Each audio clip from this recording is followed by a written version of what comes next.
I knew something was wrong the moment I walked in and heard the silence sitting in my living room like an uninvited guest. My penthouse was never loud, not even in its younger days, back when my husband used to whistle while reading the newspaper, or my daughter stomped through the hallway in those pink socks with the grippy bottoms that made her look like a determined little duckling.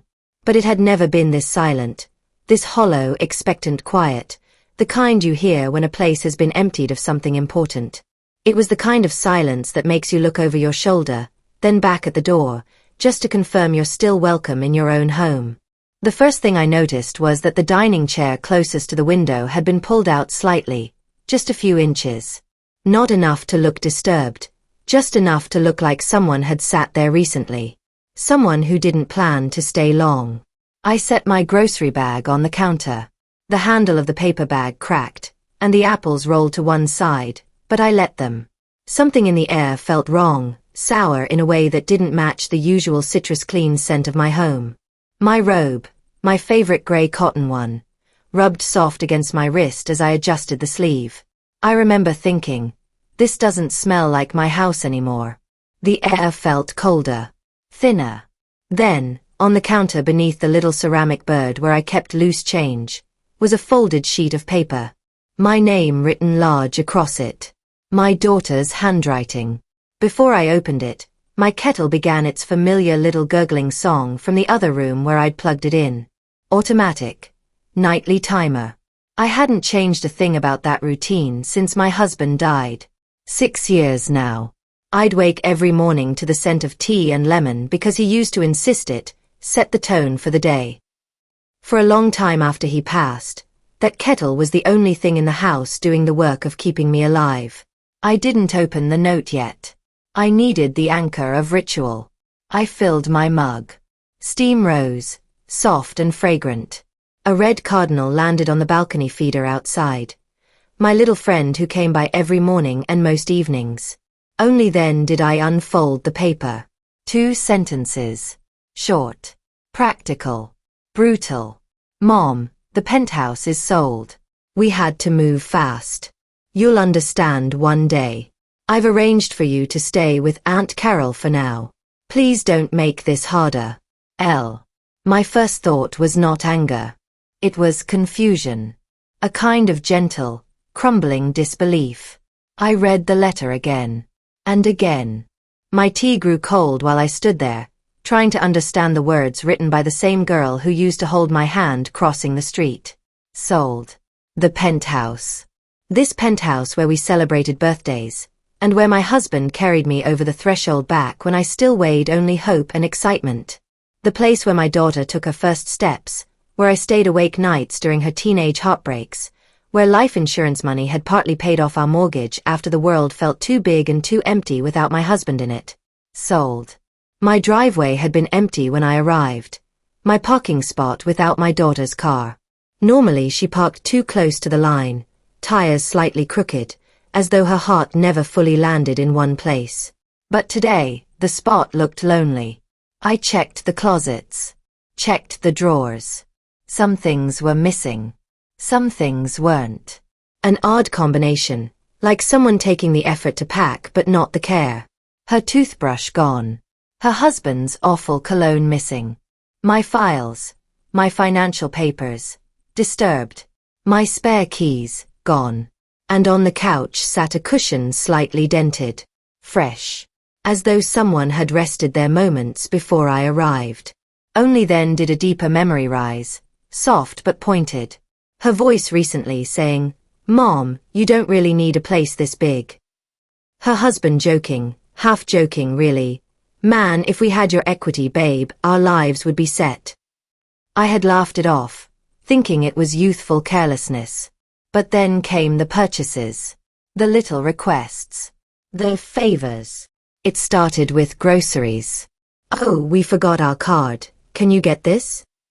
Then gas money. Then their electricity bill.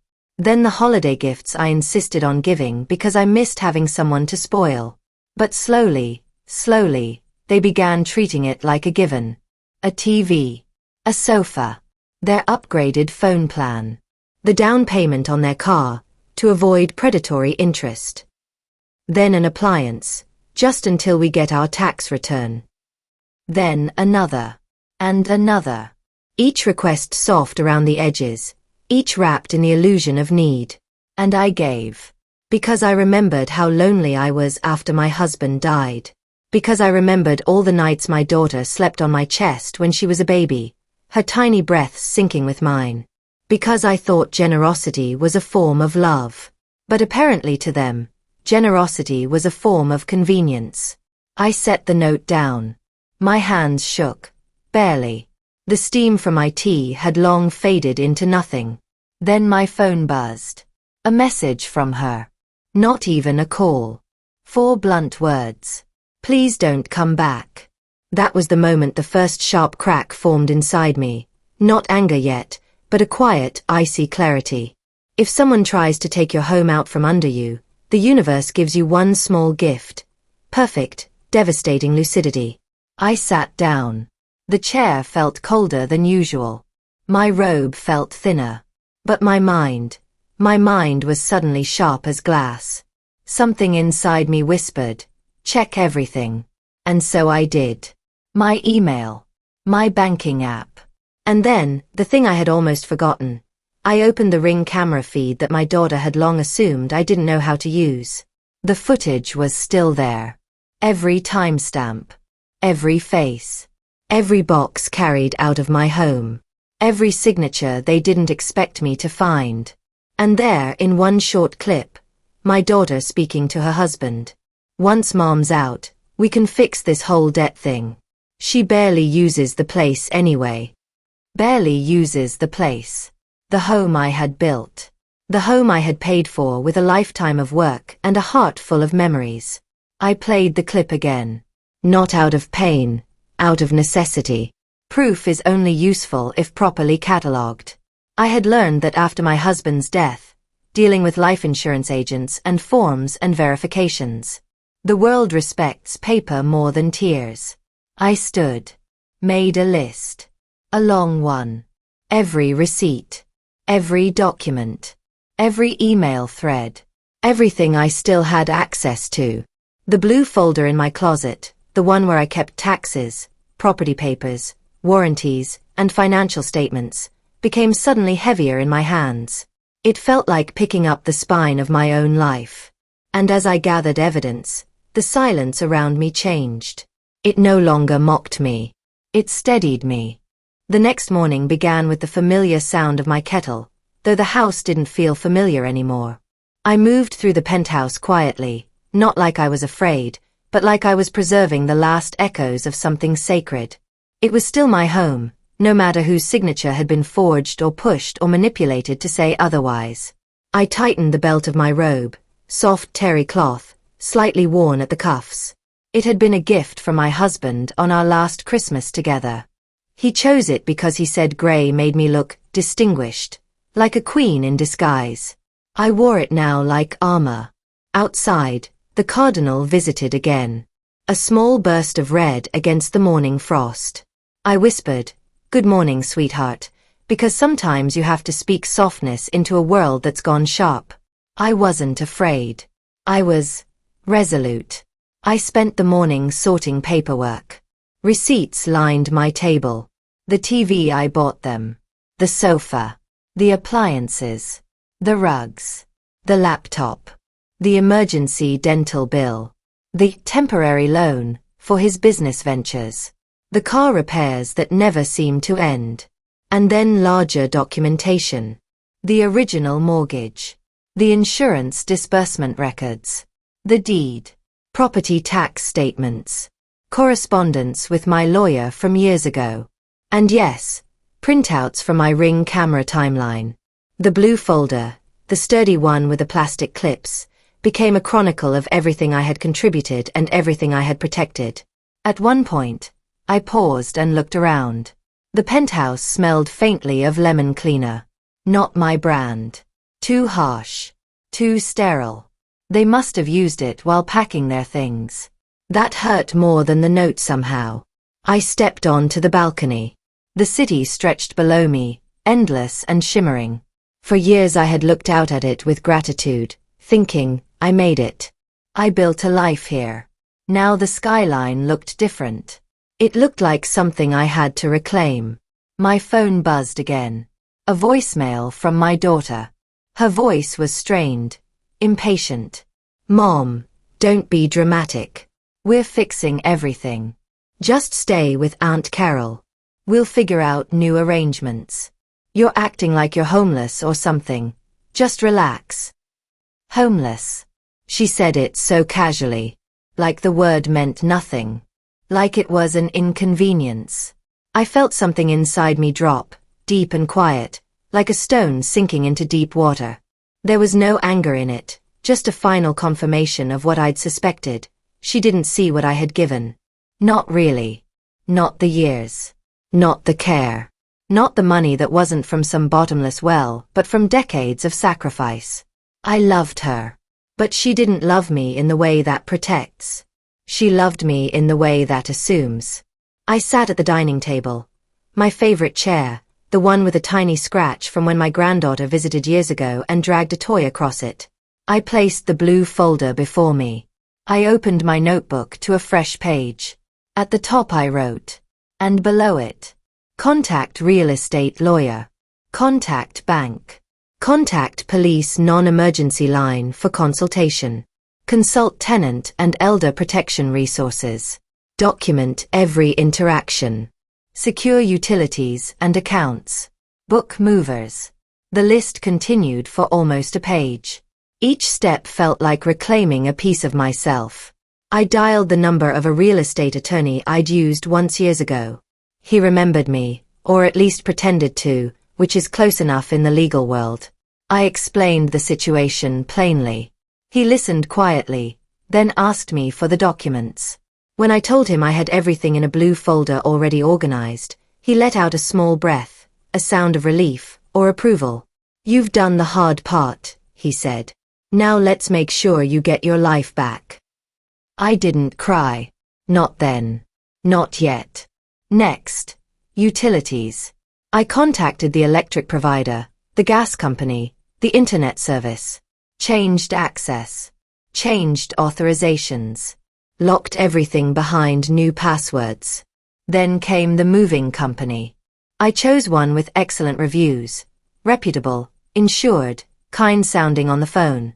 The woman who answered asked, "Big job or small job?" I said, "A lifetime's worth, darling." She paused, then gently replied, "We'll take good care of you." And I believed her. The movers were scheduled for 2 days later. That night, I slept lightly. The penthouse felt colder. I double-checked my list 3 times. I woke at 5:47 a.m., before the kettle, before the sun. Old age does that to you. Your body becomes its own clock. I put on soft slippers. Smelled the faint vanilla candle I'd burned the night before. Looked around at the place that had once held my marriage, my motherhood, my grief, my joy.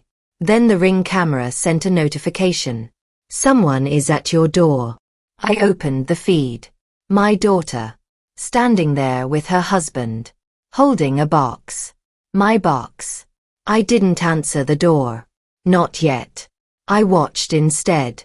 Her husband muttered, "She should just go to some retirement place. It's her money anyway. Her money. Her place. Her life. Her autonomy. All reduced to an inconvenience." I opened the door slowly. She jumped. "Mom. We thought, well, you're not supposed to be in my home." I asked quietly. She looked down. Her husband looked annoyed. "We're trying to help," he said, as though I should be grateful. I let them talk. Let them spill their rehearsed justifications. Debt this. Emergency that. Only temporary. You weren't using it. We had no choice. I listened like one listens to rain on a tin roof, present but unmoved. When they finished, I simply said, "I see." Then I closed the door gently. Not slammed. Not shoved. Just closed. The lock clicked into place like a period ending a long, painful sentence. They knocked for nearly 2 minutes. I made tea. The kettle hummed warmly. I did not open the door again. The next 2 days were quiet, but no longer empty. I had purpose, a plan, and dignity that had finally stretched its wings again. Moving day arrived with a cold, brisk wind rattling the balcony railing. I woke early, applied a little rose-scented lotion to my hands, dry from handling all the paperwork, and tied my robe neatly before dressing in comfortable slacks and a soft cream sweater. Something about the morning felt ceremonial, like preparing for a departure both overdue and well-earned. The movers arrived right on time. 3 of them, 2 young men with sturdy arms and kind eyes, and a woman about 40 who introduced herself as Mira, with a warm handshake. "We'll treat everything like it's ours," she said. "I'd prefer," I answered with a tiny smile, "if you treat it like it's mine." She laughed softly. "We can do that." We walked through the penthouse together. I pointed out what was leaving and what would stay. I was surprised at how little I felt the need to take. Age teaches you which possessions are real companions and which are just echoes of old moments. "Take the dining table," I said. "Not the chairs. Take the living room rugs. Take the guest room bookshelf. Leave the bed. The chest beside the window, yes. The ottoman, no." Each instruction felt like a small declaration of sovereignty. Meanwhile, the city outside hummed through the windows. Cars, birds, the soft hush of morning traffic. My cardinal came by, perched briefly on the railing, as if checking on me. I whispered, "I'm all right," though I suppose that reassurance was as much for myself as for him. As the movers worked, I checked each item off my list, my meticulously prepared, handwritten inventory. The blue folder sat on the counter, papers neatly arranged, tabs labeled with dates and categories. It was astonishing how much power documentation held. It didn't erase betrayal, but it built a bridge back toward justice. My daughter texted twice that morning. First, "I hope you're not doing anything impulsive." Then, "We were trying to save the family." Funny, I thought. I hadn't realized I'd been removed from the definition of family. I didn't reply. Not out of spite, out of clarity. Some messages answer themselves. The movers lifted, wrapped, and carried with careful choreography. The thud of boxes, the stretch of tape, the soft slides of furniture pads. These sounds created a rhythm that steadied my heartbeat. At one point, Mira paused beside my wedding photo, the one framed in brushed silver. "Your husband?" she asked. "Yes," I said softly. "He looks kind." He was. The frame went into a padded box marked fragile. As noon approached, the penthouse began to look emptier, but not hollow. The space that had felt violated days earlier now felt purified, liberated, even. I realized then that the home had not betrayed me. People had. The walls were innocent. At 1:14 p.m., my phone rang.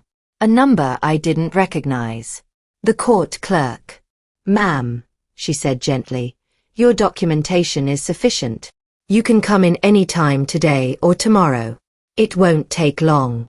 My throat tightened with a mix of relief and exhaustion. When I arrived at the courthouse later that afternoon, I carried only my blue folder and a small handbag. The building smelled faintly of old paper and lemon polish. The clerk, a woman with salt and pepper curls and warm brown eyes, guided me through the process with patience I hadn't expected. I handed her the deed. She reviewed it. Then the property tax records. Then the ring footage timestamps. Then the printed messages. My meticulous list. Everything in order. She looked at me with an expression that held both sympathy and respect. "You did everything right," she said softly. "You're not the first parent this has happened to, but you're one of the few who documented it this thoroughly."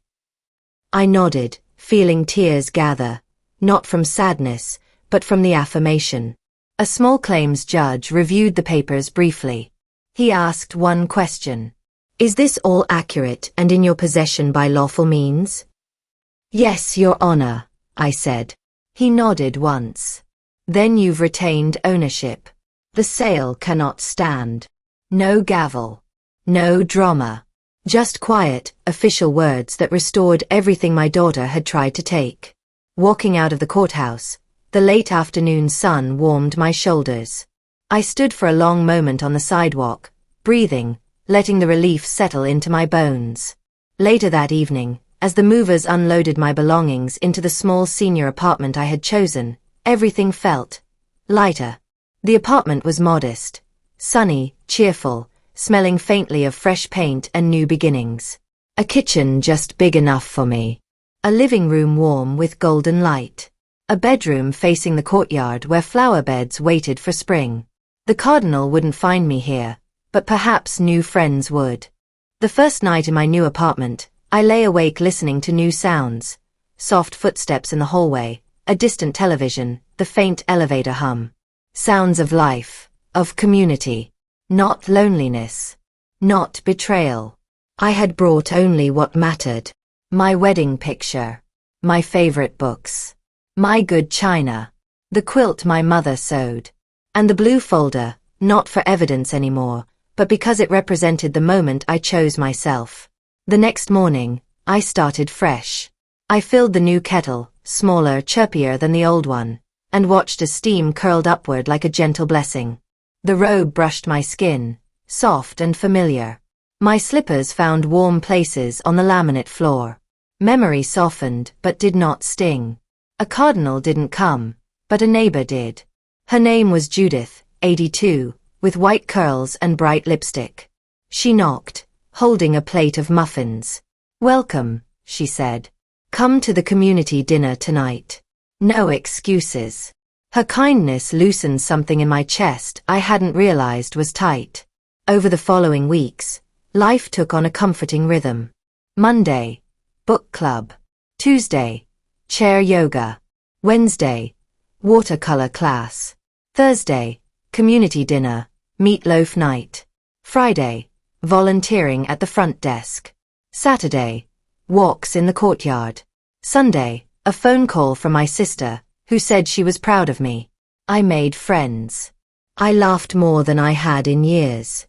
I learned how to paint simple flowers, daisies, lavender, soft pink peonies that looked like hope blossoming.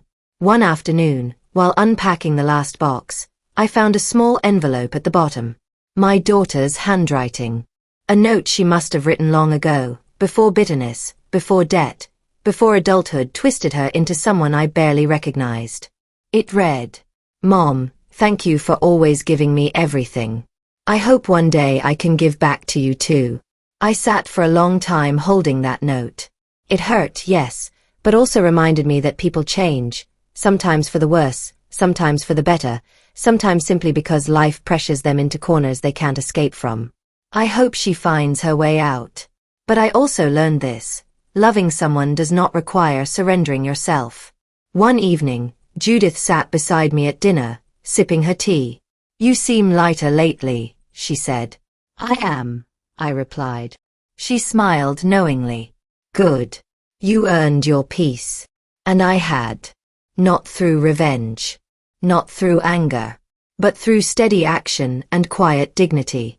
Now, sitting in my little apartment with its warm lamps and open windows, the air smelling faintly of vanilla and fresh laundry, I understand something I didn't before. A home is not a place someone gives you. A home is a place you choose. A place you claim. A place where your spirit feels safe. And for the first time in a very long time, I am home. If this resonates, tell me where you're listening from.